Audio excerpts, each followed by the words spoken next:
Adrian Kovac slammed his fist against the boardroom table so hard the glasses rattled. "Say that again." Across the table, a man in an expensive suit swallowed hard. "The unions at the Southside docks are refusing the deal. They think you've gone soft." Silence swallowed the room.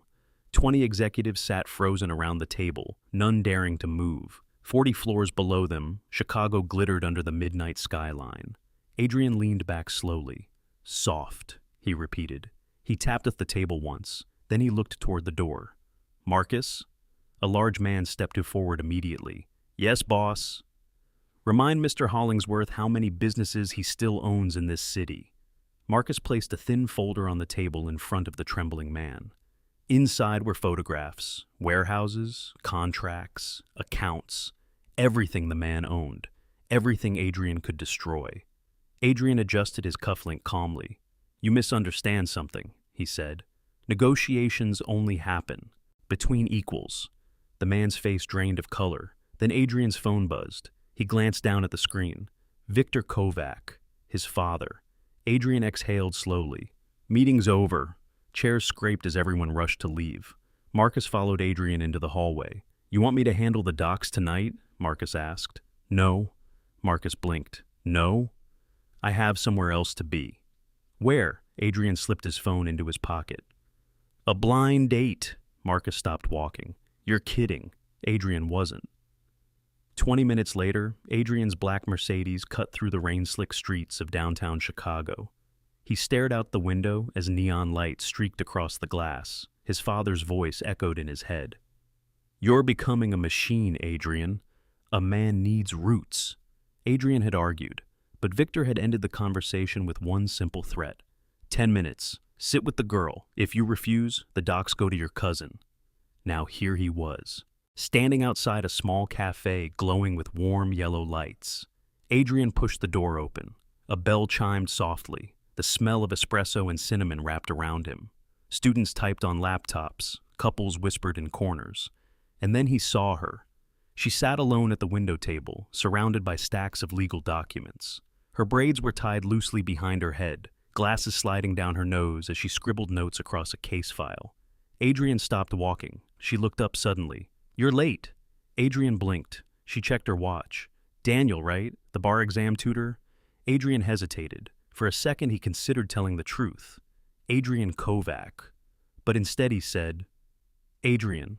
She sighed and pushed a stack of papers toward him. "Well, Adrian, sit down. We have 40 cases to review, and I don't plan on failing the bar exam because my tutor can't tell time." Adrian sat slowly. "You think I'm your tutor?" She frowned. "You're not?"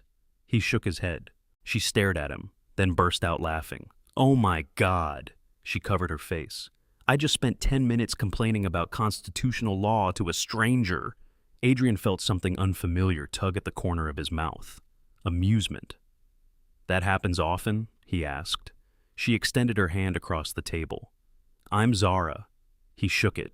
Her grip was warm and confident. "Adrian." She studied him. "You don't look like someone who drinks coffee in places like this." "What do I look like?" She tilted her head. "Like trouble." Adrian chuckled quietly. "You have no idea." She leaned back. "Well, Adrian, since you already heard my rant about corrupt billionaires, I might as well introduce myself properly." He raised an eyebrow. "I'm an intern with the district attorney's office." Adrian froze for a fraction of a second. Zara smiled. "I spend most of my time helping prosecutors take down powerful criminals who think they're above the law." She met his eyes. "So, trust me, I know trouble when I see it." Adrian held her gaze. For the first time in years, the most feared man in Chicago felt something strange stir in his chest. Interest. Zara gathered her papers a few minutes later. "Sorry again for the tutor confusion," she said, "but at least the coffee was good." She scribbled something on a receipt and slid it across the table. "My number." Adrian looked at it. "In case you ever want to debate the morality of billionaires again." He slipped the found receipt into his pocket. "I might take you up on that." She smiled and walked toward the door. Halfway there, she turned. "You look like a man with a lot of secrets, Adrian." "Does that bother you?" "Not yet." Then she disappeared into the rain. Adrian stood there for a long moment. Across the street, Marcus watched through the SUV window. When Adrian stepped outside, Marcus frowned. "You stayed almost an hour." Adrian got into the car. "Yes." Marcus shook his head. "I've worked for you 8 years. And I've never seen you smile like that." Adrian looked back at the cafe window. Neither had he, but somewhere deep inside his instincts were whispering a warning. Because if Zara Okoye ever discovered who he really was, she wouldn't just walk away, she would destroy him. And the most dangerous part? For the first time in years, Adrian wasn't sure he would stop her. Adrian stared at Zara's number for nearly an hour before finally dialing it. Marcus leaned against the balcony railing behind him, watching Chicago stretch beneath the penthouse windows. "You fought cartel leaders without blinking," Marcus said, "but you're hesitating over a phone call." Adrian ignored him and pressed dial. The line rang twice. "Hello?" Zara's voice was warm and slightly breathless. "Zara," Adrian said, a pause. "Adrian?" "Yes?" She laughed softly. "I wasn't sure you'd actually call." "Neither was I." "So, why did you?" Adrian glanced out at the city. "Curiosity." "About what?" "The woman trying to put half of Chicago in prison." Zara laughed again. "Well, if you're calling to argue about justice, you're in luck. I'm free tonight." "Dinner?" Adrian asked. "All right," she said. 7? "I'll be there." Marcus rubbed his face. "You're going on a date with the woman investigating your criminal empire." Adrian slipped his phone into his pocket. "Yes," Marcus sighed. "This ends badly." The restaurant overlooked the Chicago River, its glass walls reflecting golden sunset light across the water. Adrian arrived early. He checked his watch twice before Zara finally walked through the door. She wore a deep green dress and a simple black jacket. Her braids rested over one shoulder, catching the warm light as she smiled. "Well," she said as she approached the table, "you clean up nicely." Adrian stood. "You don't seem surprised to see me. I wasn't sure you'd actually show up. And yet you came." "Curiosity," she said. They sat down. Zara studied him over the menu. "You know what's strange?"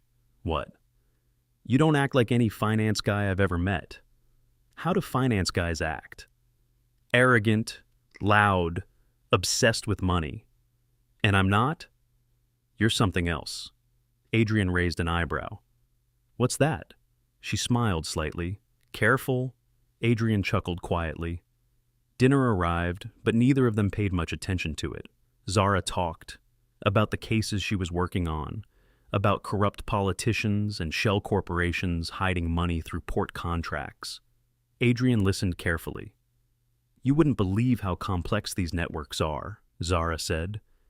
"Fake cargo manifests, offshore accounts, dozens of fake companies." Adrian sipped his water slowly. "And the people running them? They're smart," Zara admitted, "but no one is perfect." "What do you mean?" She leaned forward slightly. "Eventually, they slip." Adrian studied her. "You're very confident." "Because I've spent months studying them." She tapped her finger lightly against the table. "Powerful criminals always think they're untouchable." "And they're wrong?" Zara smiled. "Everyone who abuses power eventually falls." Adrian felt a strange warmth in his chest.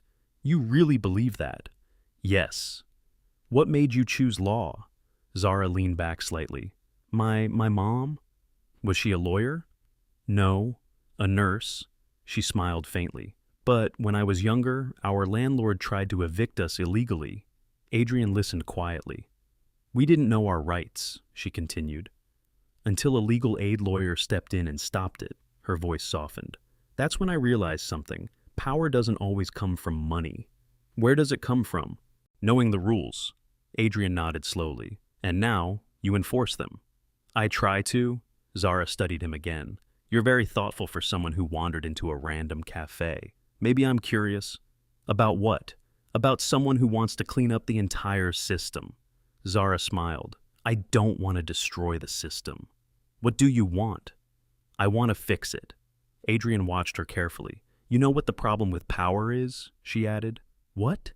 "Everyone who abuses it thinks they're the hero of the story." The words landed quietly between them.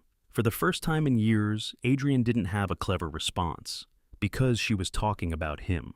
After dinner, they stepped outside. The river reflected the city lights like liquid gold. A cool breeze moved across the water. "Chicago's beautiful at night," Zara said. "It hides its ugliness well," Adrian replied. She glanced at him. "You talk like someone who's seen the worst parts of the city." Adrian didn't answer. Zara studied him again. "You've got secrets, Adrian. Everyone does. Yours feel bigger. Does that bother you?" She shrugged. "Not yet." Suddenly, the screech of tires cut through the quiet. A black sedan pulled to a stop across the street. Two men stepped out. Adrian's instincts fired instantly. "Stay behind me," he said quietly. Zara blinked. "What?" One of the men lifted a phone. Flash. He took a photo. Then both men got back into the car and drove away.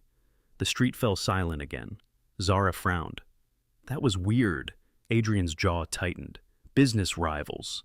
She studied him carefully. "You're not just an investor, are you?" Adrian didn't answer. Marcus appeared from the corner of the street. "Boss," he said quietly. Zara looked between them. "What's going on?" Adrian ignored the question. Instead, he turned toward the car. "I'll take you home," Zara hesitated. "This suddenly feels dramatic."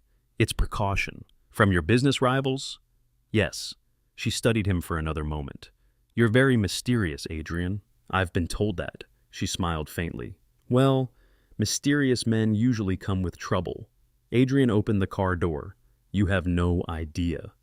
Across town, inside a dark office overlooking the docks, Victor Kessler leaned back in his chair. A phone sat on the desk in front of him.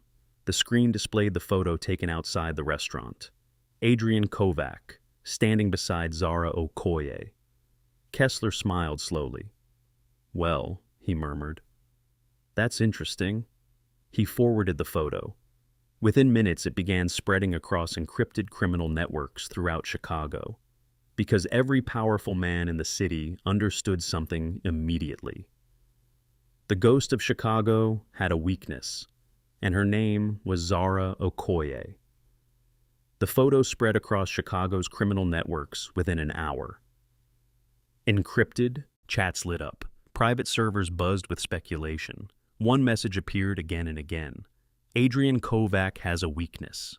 Across the city, Adrian stood in his penthouse office staring at the same photograph on Marcus's phone.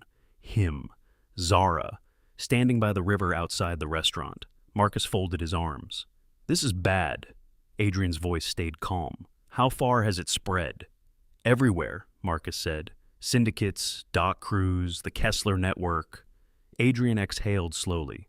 "And Zara," Marcus tapped at the screen again. "She's part of the DA task force investigating the docks." Adrian already knew that, but seeing it written made the situation worse. Marcus watched him carefully. "You want me to handle it?" Adrian turned. "Handle it how?" "Pressure, distractions. Maybe she transfers departments." Adrian shook his head. "No." Marcus frowned. "Boss, she's literally building the case against you." Adrian slipped his coat on. "She's not the problem." Marcus stared. "She's investigating your empire." Adrian headed for the door. "Then I'll make sure she never finds it." The next morning, Zara walked into the district attorney's office with a coffee in one hand and a stack of files under the other. The building buzzed with activity. Phones ringing, lawyers arguing, assistants rushing through hallways.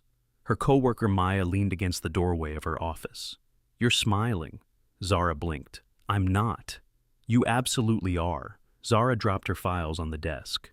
"Just thinking." "About what?" Zara hesitated. "A guy." Maya nearly dropped her coffee. "You met a guy?" "It was just dinner." "With who?" "His name is Adrian." Maya grinned. "And?" Zara shrugged. "He's interesting." "Define interesting." "I'm still trying to figure him out." Maya laughed. "That sounds dangerous." Zara opened one of the files. "Speaking of dangerous," across the top of the page were the words, "Kovac Shipping Holdings." Maya sat down. "The docks again?" Zara nodded. "These shell corporations all connect to the same network." "And the guy running it?" Zara leaned back in her chair. "Smart, careful, but not perfect." "No one is perfect." She tapped one document. Somewhere in this empire is a mistake, Maya smirked. And when you find it, Zara smiled, the whole thing collapses. Across the city, Adrian sat through a meeting with investors discussing shipping expansions. He barely heard a word. Marcus noticed. You're distracted. No. You approved a $100 million contract without reading it. Adrian stood. Meeting's over. The executives looked confused, but quickly gathered their things. Marcus followed Adrian onto the penthouse balcony. You're thinking about her. Adrian didn't deny it. She believes she's fighting monsters. And she's right. Marcus stared at him. Boss, you are the monster she's hunting. Adrian looked out across the Chicago skyline. Somewhere out there, Zara Okoye was building a case against him. The logical move would be to disappear, but Adrian Kovac had never been good at walking away from dangerous things. Adrian looked down at the city below. Yes. Marcus waited. So, what's the plan? Adrian pulled Zara's receipt from his pocket. Her handwriting curved across the paper. He stared at it for a moment. Then he dialed. Marcus sighed. This is a terrible idea. The line clicked. Hello? Zara. A pause. Adrian? Yes. She laughed softly. I was wondering when you'd call. Why? Because mysterious men don't usually disappear after dinner. Adrian smiled faintly. Are you busy tonight? Depends. On what? On whether you're inviting me somewhere interesting. Dinner again. You really like dinner. It worked last time. Zara thought for a moment. All right, Marcus shook his head. You're unbelievable. Adrian ignored him. What time? Zara asked. 7. Fine. Then she added playfully, and Adrian? Yes? You are still mysterious. Is that a problem? No. She paused. It just makes me more curious. The call ended. Marcus stared at him. You're dating the woman investigating you. Adrian slipped his phone away. Yes. Marcus sighed.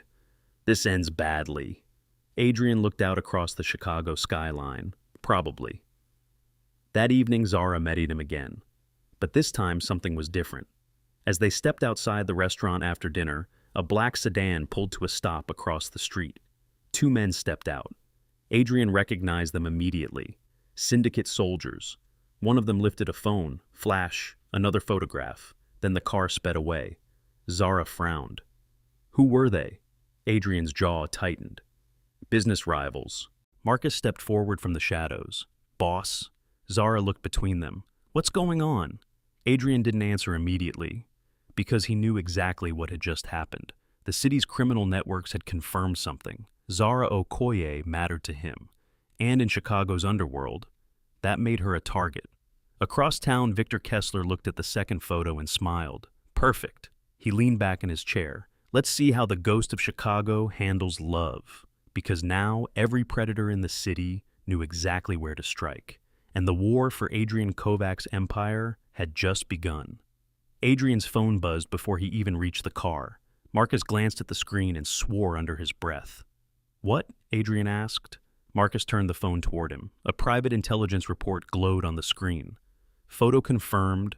Zara Okoye identified. Below it, a short message. Leverage acquired. Adrian felt something cold settle in his chest. They know who she is, Marcus said. Adrian looked back toward the restaurant. Zara stood beside him, unaware of the storm that had just begun. Adrian, she said, you look like you just saw something bad. He forced his voice to stay calm. I'm taking you home. That suddenly sounds serious. It's precaution. She studied him carefully. You're very intense for a finance guy. Adrian didn't answer, because at that exact moment, every major criminal network in Chicago knew her name, and they all knew she mattered to him. Zara's apartment building stood on a quiet street on the north side of the city. Streetlights glowed softly over the sidewalk. When Adrian's SUV stopped outside, Zara turned to him. You've been quiet since dinner. Work complication? That sounds vague. It's intentional. She smiled faintly. You really are mysterious. Adrian stepped out of the car with her. The wind moved softly through the street. You should stay inside tonight, he said. Zara frowned. Why? Just trust me. That's not a good explanation. Adrian looked directly at her. Zara, You might be in danger. She laughed softly. I would work with prosecutors who get death threats. This is different. How? Adrian hesitated, then said quietly, because of me. Before Zara could ask another question, Marcus's phone buzzed again. He looked down. His expression darkened. What is it? Adrian asked. Marcus turned the phone. Kessler network moving. Adrian's jaw tightened. They were moving fast. Too fast. Zara noticed the tension immediately. Okay, something is definitely going on. Adrian looked at her. You need to go inside. You're being dramatic. Zara. His tone stopped her. For the first time, she heard real urgency in his voice. Fine, she said slowly, but you're explaining this tomorrow. She walked toward the entrance. Adrian watched until the door closed behind her. Marcus turned to him. This is bad. Yes. Kessler's people already know where she lives. Adrian looked up at the building. Then we make sure they never reach her. Across the city, Victor Kessler sat behind his desk, watching the same apartment building through a live camera feed. The photograph had already done its job. One of his men leaned forward. You want us to grab the girl tonight? Kessler smiled. Of course. Kidnap? Yes. And then Kessler leaned back. We ask Adrian Kovac how much he's willing to sacrifice for her. The man nodded. I'll send the team. Kessler raised his glass. Let's see how dangerous love really is. An hour later, Zara sat on her couch, reviewing case files. Her laptop glowed softly in the dark apartment. Her phone buzzed. Adrian, she answered. You're calling late. Zara. Something in his voice made her sit up. What's wrong? You need to leave your apartment, she frowned. What? Right now. You're joking. No. Zara stood slowly. Adrian, you're starting to sound paranoid. Go to your window.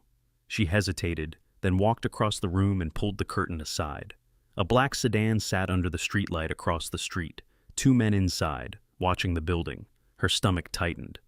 Adrian, yes, they're still there. Listen carefully, he said. Grab your coat. Why? Because those men aren't watching you. Her heart began to pound. They're waiting. A loud bang suddenly echoed through the apartment hallway. Zara froze. What was that? Adrian's voice turned deadly calm. That was your door. Another bang, wood splintering. They're breaking in, she whispered. Kitchen window, Adrian said immediately. What? There's a fire escape outside. Go. Zara ran into the kitchen. Behind her, the pounding grew, louder. Her door frame cracked. Adrian, they're almost inside. Climb down the fire escape. She shoved the window open and stepped onto the metal ladder. Cold air rushed around her. Her hands shook as she climbed down. The alley below was dark. She dropped the last few feet and landed on the pavement. I'm down, she whispered. Turn right, Adrian said. She ran. Footsteps echoed behind her from the building. The kidnappers had reached the apartment. Headlights suddenly swung into the alley. A black SUV screeched to a stop beside shoes. The passenger door flew open. Get in, Marcus shouted. Zara jumped inside. The door slammed shut and the SUV accelerated instantly. Seconds later, two men burst into the alley behind them. Too late. Inside the car, Zara leaned back, breathing hard. Oh my God! Marcus checked the mirror. They're not following. Zara grabbed the phone again. Adrian, I'm here. They broke into my apartment. No. Her voice trembled now. You were right. Yes. She stared out the window as the city lights streaked past. What the hell is going on? Adrian hesitated, then finally said the truth. You're being hunted because of me. Zara froze. What? Adrian's voice was quiet. Because I'm not a businessman, Zara. The car raced through the city, and the next words he spoke would change everything. I'm the man you've been investigating. Zara didn't speak for several seconds. The SUV sped through the Chicago streets while Adrian's words echoed in her mind. I'm the man you've been investigating. Finally, she whispered, That's not funny. I'm not joking. Her heart began racing. You're telling me the man I've had dinner with twice is the head of the Kovac network? Yes. Zara leaned back against the seat, staring out of the window as the city lights blurred past. This can't be real. It is. You let Me sit there and talk about building a case against you? Yes. You asked questions? Yes. Her voice sharpened. You knew the whole time? Yes. She let out a shaky laugh. That's unbelievable. Adrian didn't defend himself. Why are you telling me now? She asked. Because men just tried to kidnap you. And that's because of you? Yes. Zara rubbed her forehead. So, the most powerful crime boss in Chicago decided to date the prosecutor investigating him. When you say it like that, it sounds insane. Adrian couldn't argue with that. The SUV finally slowed as it turned into a private underground garage. Marcus parked and opened the door. We're here. Zara stepped out slowly, her mind still spinning. Adrian stood beside the car. For a moment, neither of them spoke. Finally, Zara looked at him. You lied to me. Yes. You manipulated me. No. She crossed her arms. You expect me to believe that? I didn't plan to meet you, Adrian said quietly. That doesn't make it better. I know. She studied him carefully. But you still saved me tonight. Yes. And now every criminal in Chicago thinks I'm your weakness. Yes. Zara sighed. This is the worst date I've ever been on. Adrian almost smiled. They went upstairs into the safe house apartment. Zara paced across the living room while Adrian stood near the window. So, what happens now? She asked. You stay here. For how long? Until the threat is gone. And how exactly do you plan to remove that threat? Adrian hesitated. Zara immediately noticed. You're thinking about killing them. I'm thinking about protecting you. That's the same thing. No, she said firmly. Adrian turned toward her. This world doesn't follow the rules you believe in. I don't care. You should. No, Zara said. Because if you solve this with violence, you prove everything I believed about you. Adrian was silent. You want to protect me? She continued. Yes. Then do it without becoming the monster you've always been. The words hit harder than any threat. Adrian looked out at the Chicago skyline. You're asking me to dismantle the entire system I built. Yes. And if that creates chaos, then we deal with it. Adrian thought for a long moment. Finally, he nodded. All right. Zara blinked. That was easier than expected. I didn't say it would be easy. What are you going to do? Adrian's voice was calm. I'm ending the empire. That night, an abandoned warehouse near the docks filled with black cars. One by one, the most powerful crime leaders in Chicago arrived. Victor Kessler stood near the center of the room with a glass of whiskey. You think he'll show? One of the bosses asked. Kessler smiled. Oh, he'll show. The sig. Warehouse doors rolled open. Adrian Kovac walked inside. The room fell silent. Every powerful criminal in the city stared at him. Adrian stepped into the center of the floor. You called this meeting, Kessler said. Yes. And? Adrian looked around the room. For years we've controlled this city through fear. One of the bosses laughed.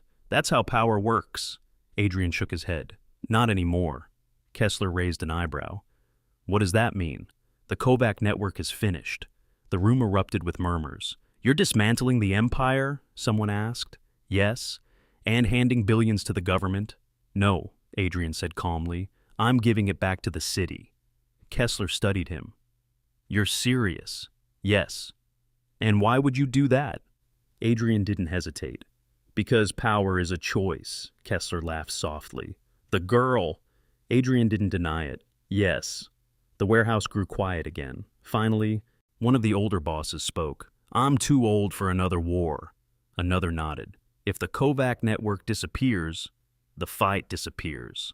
Slowly the tension in the room began to fade. Kessler stared at Adrian. Then he sighed. Well, he said, I suppose an era just ended. Morning sunlight filled the safe house apartment. Zara stood by the window when Adrian returned. You're back. Yes. Well, Adrian walked closer. It's over. Zara blinked. Just like that? The empire is gone. She let out a slow breath. That's unbelievable. Adrian leaned beside her at the window. For the first time in years, Chicago might actually calm down. Zara studied him. You gave up everything. Yes. For me? Adrian didn't answer. She smiled faintly. That's still reckless. Probably. She grabbed her coat. Come on. Where are we going? The café. Adrian raised an eyebrow. Again? Yes. She opened the door. Our story started with coffee. Adrian followed her outside. Chicago's morning streets were alive again. For the first time in years, Adrian Kovac walked through the city without enemies waiting in the shadows. The ghost of Chicago was gone, and beside him walked the woman who had once been determined to destroy him. Now she was the reason he had chosen to change, and this time, he was finally free to build something better. Zara glanced at him as they walked down the street. You know something? Adrian raised an eyebrow. What? She smiled. You're still trouble. Adrian laughed quietly. Not the same kind anymore. She slipped her hand into his. Good, she said softly. I was starting to like trouble.